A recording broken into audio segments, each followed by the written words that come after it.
Good afternoon and welcome to the Survival Guide to Lent. I hope everybody's doing very well. It's Thursday. What a great day. And um, as you can see, I'm coming live again from the desert during Lent. And we are filling our backpack full of the things that we need to survive in the desert with Jesus during Lent. And we have our water, we have our sunscreen, we have our shade, we have in multiple forms glasses, umbrella, hat, we have our food, we have our compass. And today we have probably what might be one of the most versatile and important things you can have if you're in the desert. So I'm wearing it. It's a scarf or a bandana. You could also use a mask or one of those tubular bandanas.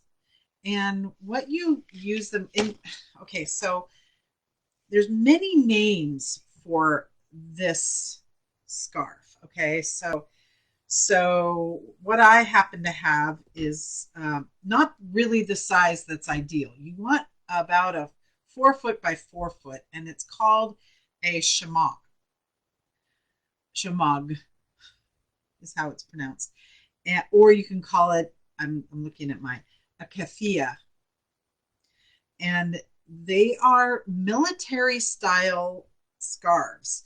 So the military in the southern arid parts of Asia equip their soldiers with this item because they are in the desert a lot and it can be used for multiple things. It's really cool. If you watch some survival videos on YouTube, the things that they can do with a shamag, it's amazing. Okay, so one of the things you can do, I just happen to have this. It's more like probably 5 feet by 2 feet. So this will do for today. But one of the things you can do with it is to obviously to cover your head and your neck. But how you would tie it is you have one side that's a little, you put it over your head. You have one side that's a little shorter than the other. I'm just putting it behind my ears because it's in my way. And you take the short side and you wrap it around your head like this. And then you take the long side. I'm doing this whilst watching myself backwards. And you put it over your face and tie it behind your head like this.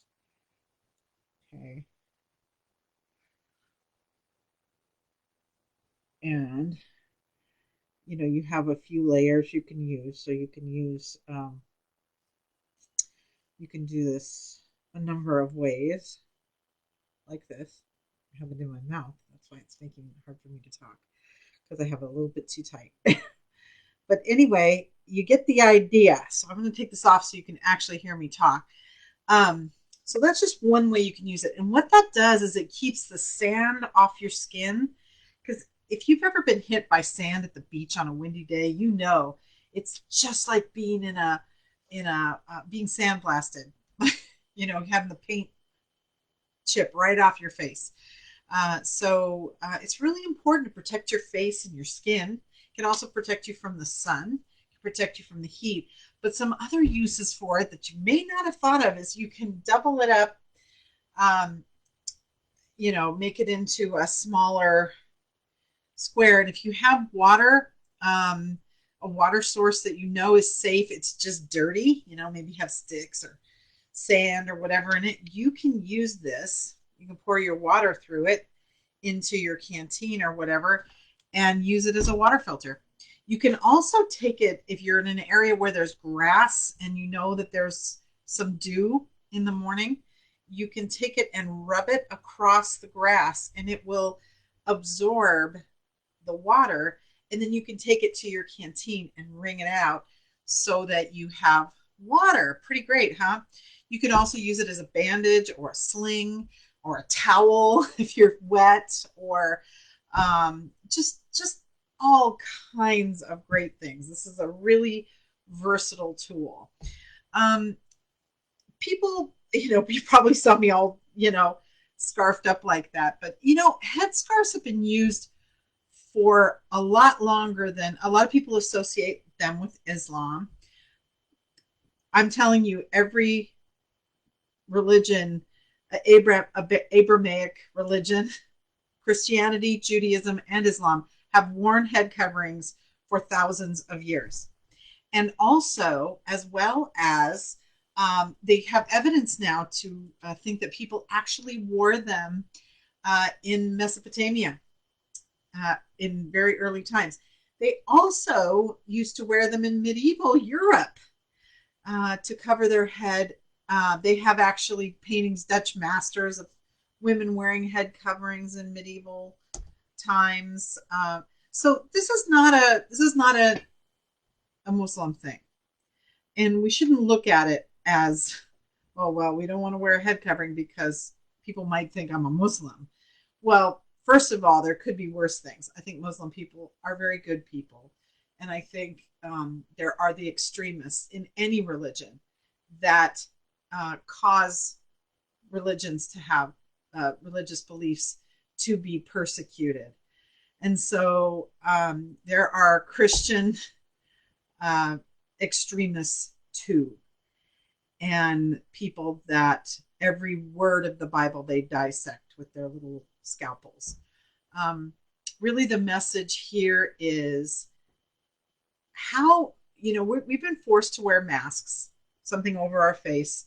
This is what we're used to seeing, right? When we go out. And we're doing that to protect ourselves, but also to protect others. And it's a way of showing love to other people. And what does God have to say about that? Well, I know what Jesus said about it, which was that he said there are, the greatest commandment, which is love the Lord your God with all your heart, all your soul, all your mind, and all your strength, and love your neighbor as yourself.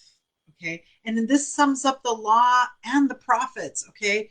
So he was saying, if you're going to take away one thing, take away this: love God, love your neighbor, love yourself. That's the order in which he did that. So think about that. Are you being loving to your neighbor? How are you being loving to your neighbor? Wearing a mask is just one way. But also, I wanted to ask this question to you. Could you allow yourself, it's just a question, could you allow yourself to be guided into the wilderness to understand who you really are? So the wilderness is what we're exploring. And could you allow yourself some time in the desert, some time of reflection to find out who you really are and who God has meant you to be? And that's exactly what Jesus was doing in the desert for 40 days, is figuring out why God sent him and what to do next. Reading, refreshing, praying. So take some time to be in the wilderness, experience it, the good and the bad. But remember to pack everything that you need for the journey. All right, everybody. Well, I hope you have a great weekend. It's supposed to be beautiful. The weather has been great this week, and it's supposed to be gorgeous on Saturday. I hope you'll get out there and enjoy that. And I will see you next Tuesday for our 8th installment of the Survival Guide to Lent. Take care, everybody. Have a great weekend. Bye. Okay. Let's see if I, am I going to do